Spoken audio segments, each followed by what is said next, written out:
Welcome to another episode of Living by the Mantras. I'm Colleen Susie, your host, and today I have a very special guest with me.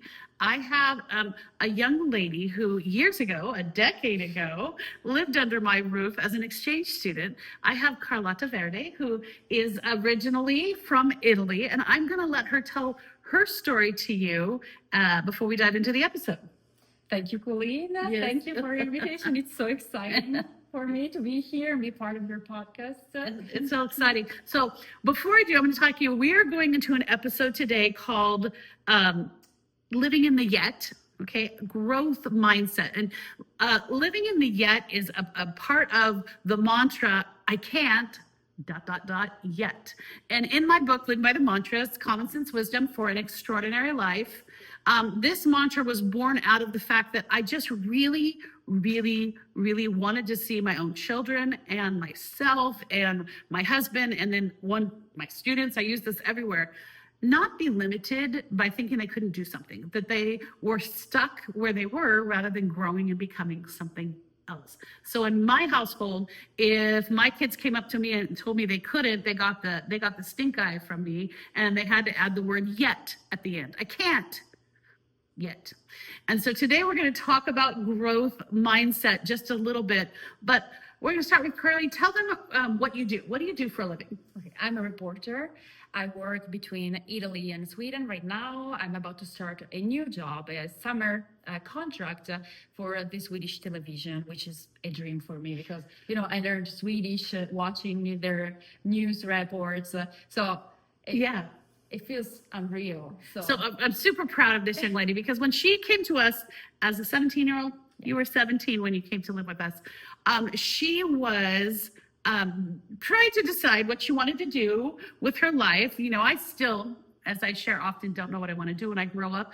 But when she was forming who she was and what she wanted to become, she knew she wanted to be a writer. She knew that she possibly wanted to be a reporter. And I love that she's doing that because a reporter writes the material. A reporter is constantly doing that. She wanted to learn languages.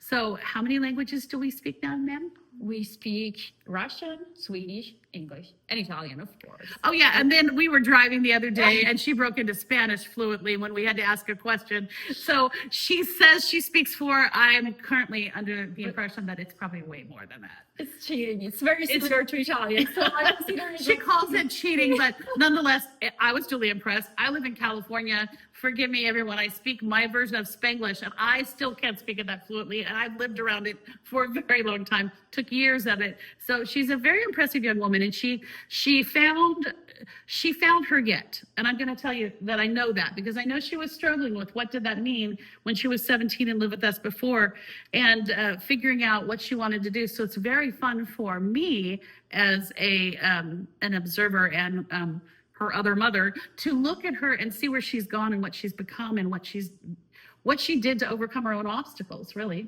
Yeah. Truly. So this is a wonderful episode for her to be sitting here and talking about growth mindset. So what is growth mindset? So let's define that just a little bit. There are people who believe that, you are what you are, and if you can't do it or you don't know how, that's it.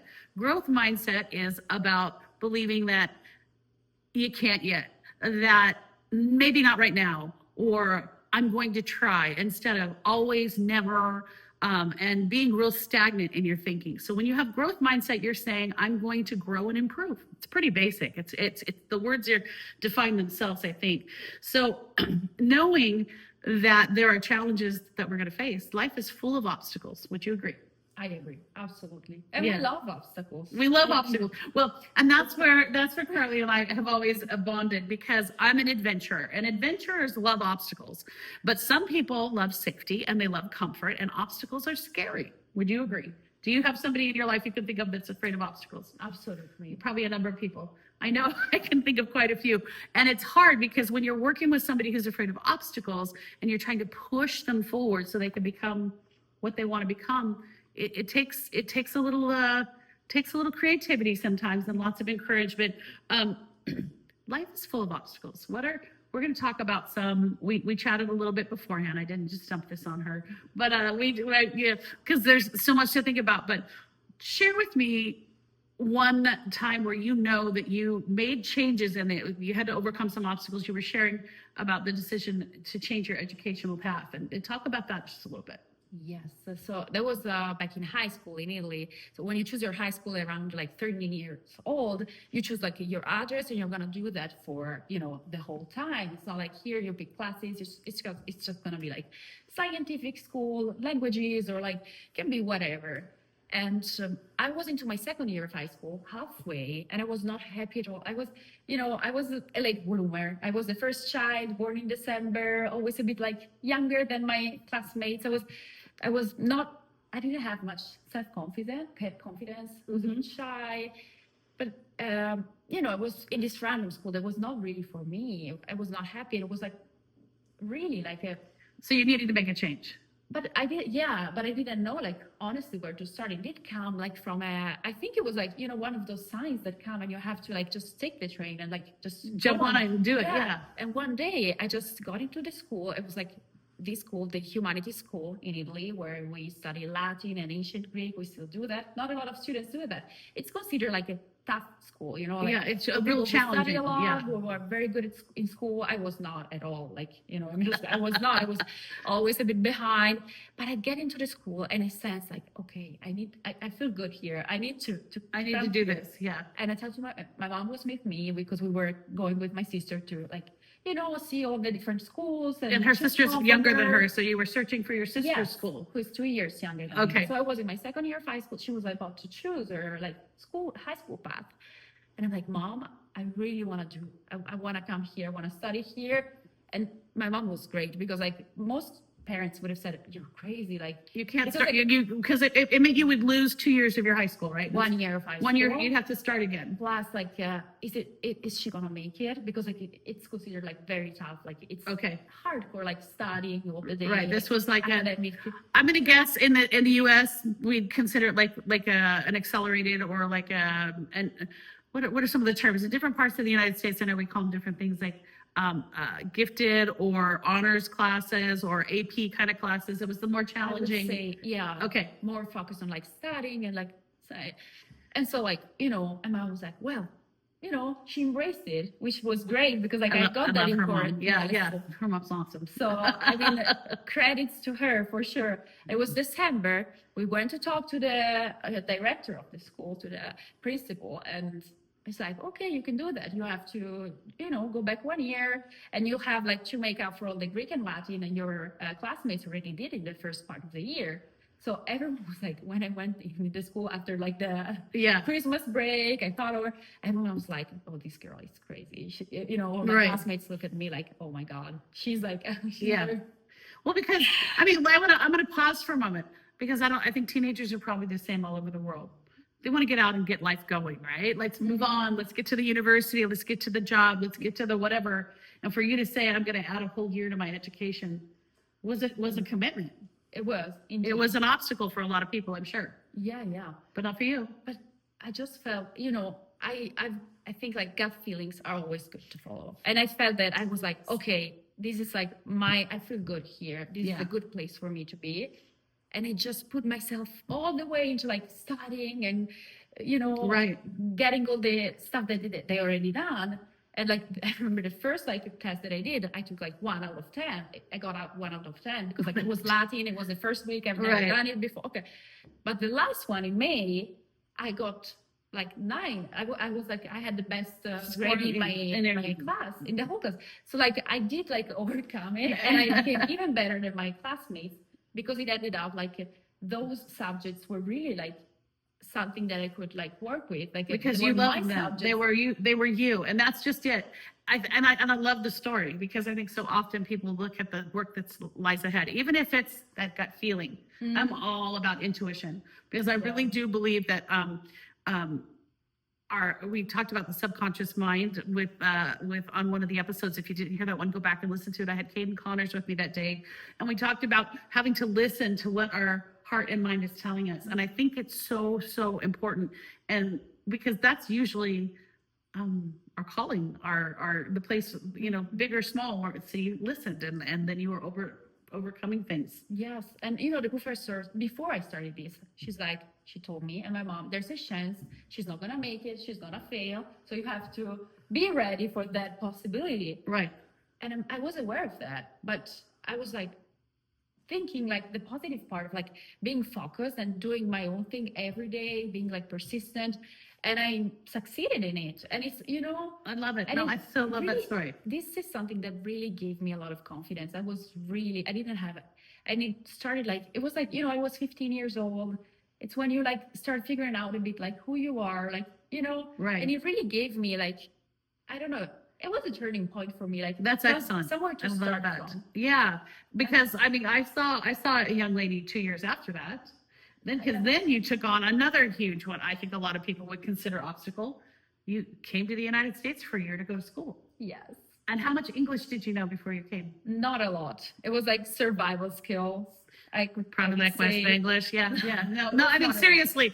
I mean, I can get away with. I can read, and when I hear it, I understand a lot. Can't speak it as well as I should because I don't practice it. exactly. So now you have a new obstacle. Okay, Yeah. you spent a good year and a half in this school, and then you decided I'm going to take 1 year and get my education in the United States for a year. Exactly. And you came to Clovis, California, and here you are. And the biggest obstacle is communicating with everybody. How did that feel? I mean, how was that? When you first arrived, I can't even imagine. So I've watched it, but I can't imagine. it was overwhelming in the beginning, but I have to say it was something that I've always wanted to do. Like it was a dream for me, you know, to go to another country and experience another culture. But of course, when you get there, I mean, the reality is something else. It's not like what you dreamt, you know, expectations are one. It's not like the Disney Channel. And you get here, you don't know anyone, you really have a hard time understand the accent because that's another thing. You know, when we learn English in school in Italy, it's not the same as like you learn the formal Queen's English, I'm sure, other than Yes. learning. Yeah. And it's about the language, it's about the social clues, like, you know, like Yeah, how people, I absolutely. don't know, like having lunch, having dinner, what time, what is okay to do, what is not okay to do, Yeah. like what my host family expects from me. So all of these things, you know, and you have to adjust. Yeah. I mean, it is like, you know, Yeah. you're like, okay, I need to, you know, I don't want to fail this. It's something very important to me.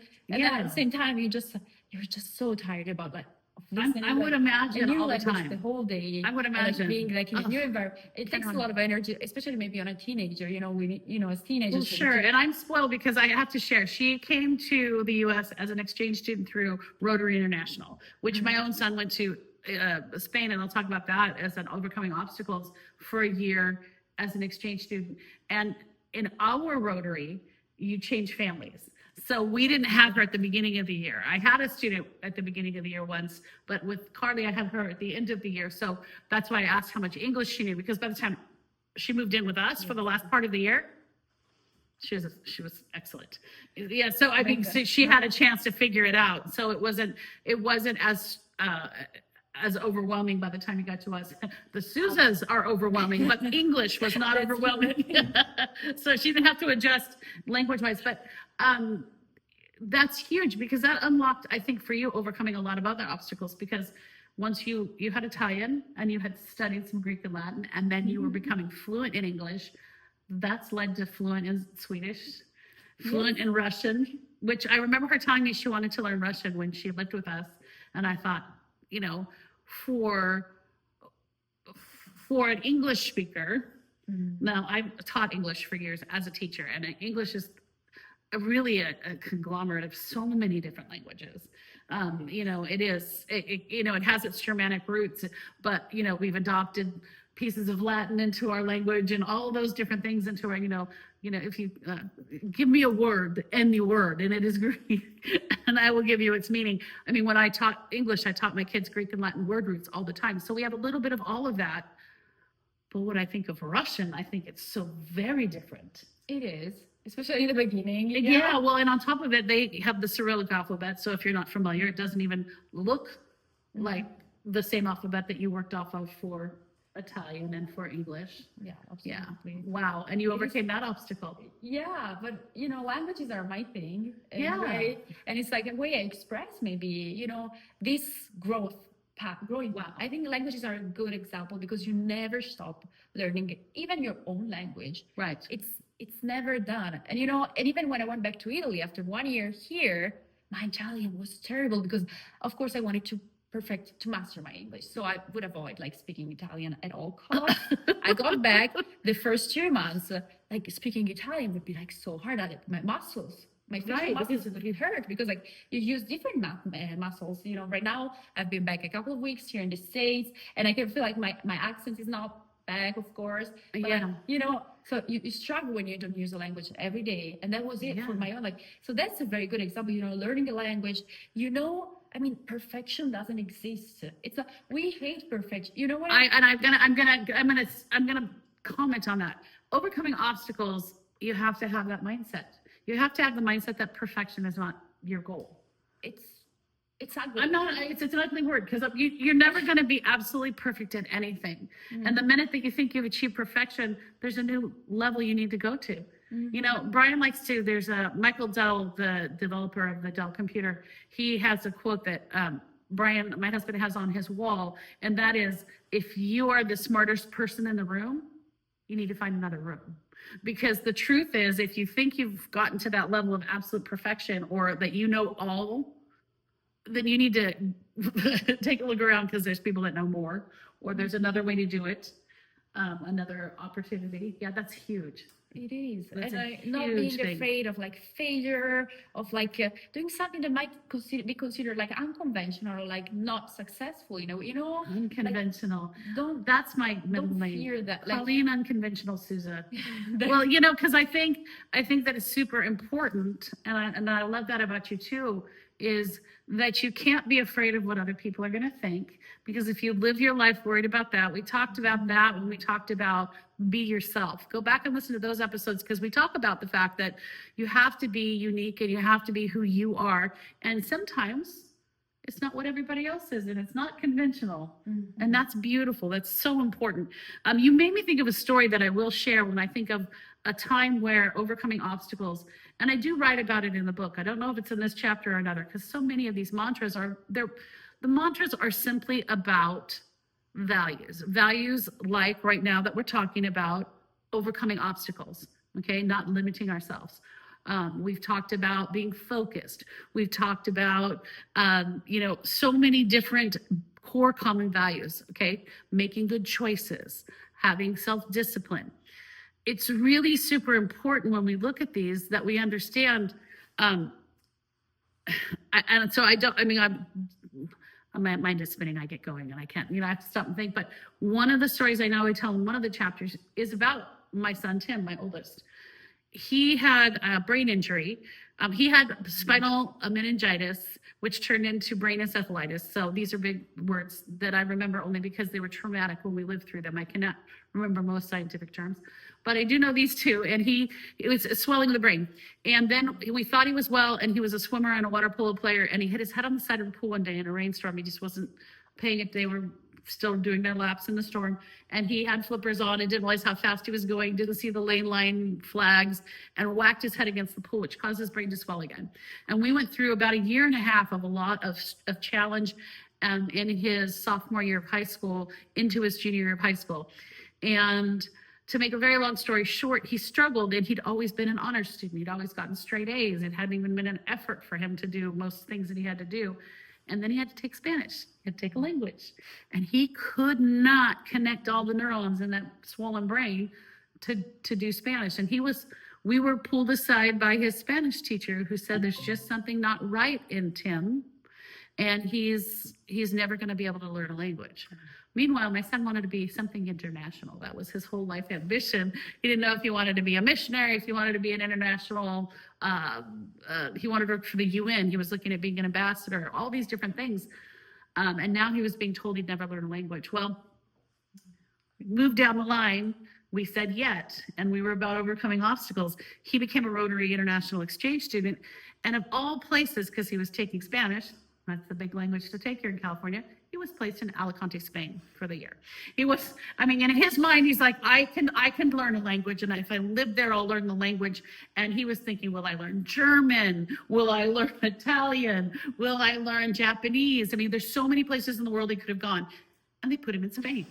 And he literally came home from the meeting where they chose his country and were putting him there. And he was in tears. He's like, I can't do this, Mom and Dad. I've already been told I can't learn Spanish. And we said, yes, you can. You don't know it yet. And the beauty is when he returned a year later, the very first thing he did was go back to that teacher and have a full-on fluent Spanish, because he learned two languages, Catalonian and Spanish, when he was there that year. And he was fluent in them. And since then, he's picked up two other languages that he's decently fluent in, as long as he can use them. And it is a yet situation. It is a growth mindset, overcoming an obstacle because it was that important to him to master languages. So it's just super important. And one of the things I want to talk about is knowing that you're not going to avoid obstacles, right? Mm-hmm. Absolutely not. No. And some of them are huge. Some of them are big and life altering, like choosing an entire new path, like you did in your education. Mm-hmm. But some of them are small. I mean, they're daily obstacles. On a daily basis, I have to get focused. I have my calendar I have sitting over here, and I was showing Carly beforehand about organizing it. I'm like, I said, don't look at last week because I didn't write anything down. And I can look back into last week and go, it was a busy week, but it was a week full of little obstacles. And so what I have to do is remember coming into the next one, I have to be a little more focused, and I have to overcome the distractions or the things that I allowed to remove me from getting ahead on the things I need to get done. Life is full of lots of them. Hey, how do we overcome those? I mean, what is something you do that helps you when you run into something big or small and go, okay. So I have to say, being a reporter, working between Italy and Sweden right now, I always work on contracts. It can be 2 months, 3 months, 4 months contracts. So you have a lot of uncertainty. You change the environment constantly, people around you, your colleagues. So it does take a lot of energy, even if it's something I've always dreamed of. Like, I'm so happy, and I'm so grateful for it. But like, it is hard. Like, you have to put it for people that like comfort. Doesn't that sound challenging? That's crazy, huh? No, I mean, but I'm like, yeah, let's do it. But I mean, I know for some people, and I can think of people that are listening going, how does she do that? But I think like you gotta be focused and know like, this is your desire. This is what you want to do. Like, and you just gotta do it. Like, we say in Italian, like, volere è potere. Wanting something means that you can do it. You know what I love that. You're gonna have to write that down for me so that I can see that. Yeah. And it's true, like, because like, I want this. Like, this is what I chose for myself. I'm like the captain, of my life, and and like, it's okay. Like, I got this. I think like it's very important to remind ourselves, like, I chose this. It's a privilege that I got to choose this, and it comes with a lot of challenges. And I think that you said a couple things there that are beautiful, because it's a mindset shift. And we talk a lot about, a lot of my book, a lot of this is all about shifting your mindset so that you can achieve or do whatever you want to overcome an obstacle, show self-control, have no fear, have vision, all of those things. And that's what you're talking about. You have to have the mindset. So that growth mindset. I mean, the minute that you face an obstacle, you have a choice. Mm-hmm. Cower in fear or push through it. Mm-hmm.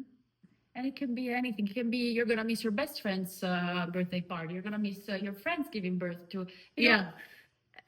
All of that. You're gonna have to accept what you can't control or what you can't be a part of, but look at your bigger goals and overcome that's huge. That's huge. Because sometimes I think we're so afraid of missing out that we don't push forward through the obstacle. It's true. And just be focused like on your desires. I love that. Focus on your desires. Like Latin roots. Desire is a beautiful word because it's like de plus sidus. It means de is like absence or, being far away from something. And sidus is stars. So desire is like you longing for stars. I love that. I need to have her next to me more often. I love language too. And I love that you can break it down, that she has the knowledge to break it down like that. That is beautiful. And it is too, desire to know that, to reach for the stars. Exactly. There was a principal I taught for many years, and I've shared that. And she used to say every day at the end of the morning announcements, to shoot for the moon because you'll land amongst the stars. And it's that idea that if you know that there's something out there for you, then just get out there and do it. Don't let obstacles or problems or I can'ts get in the way. Absolutely. No, Very that's cool. so beautiful. No, I love it so much. And really, it's so funny because the note here is for myself is to make sure we talk about mindsets and shifting our vocabulary. You did it so beautifully for me. Yeah. So come up with those words or come up with those, and that's really what mantras are about. Come up with a phrase. We used "I can't yet" in our house and living in the yet as a way to remind ourselves, but maybe that doesn't work for you. Maybe you need something else. But sit down and think about what is it that would challenge you to overcome the obstacles, have the desires of your heart, live your dreams, whatever it is, and then design that to be put in a place that you're going to see it consistently, remind yourself so that you can do it and live in the yet. So thank you so much for joining us today. We're so excited. Carly, I have to hug you. I do. I'm so, it's such a joy when you see the people in your life become great and amazing things. If you are enjoying this podcast, please download it, share it. If you are just listening to it on one of the many Spotify, Apple Podcasts, whatever it is, please share the link with somebody else. If you are watching us on YouTube, then please also share it, laugh at us, download it, do what you'd like. Go to my website, livingbythemantras.com. Common Sense Wisdom for an Extraordinary Life. You'll see the book. You'll see the links to the podcast and places you can find things. We are a young and new and growing environment, so watch for things to come. There'll be some classes available that I'm hoping to launch in June, and I am just very excited you joined us today. So thank you, Carly, Thank you, Colleen. We'll see you next time.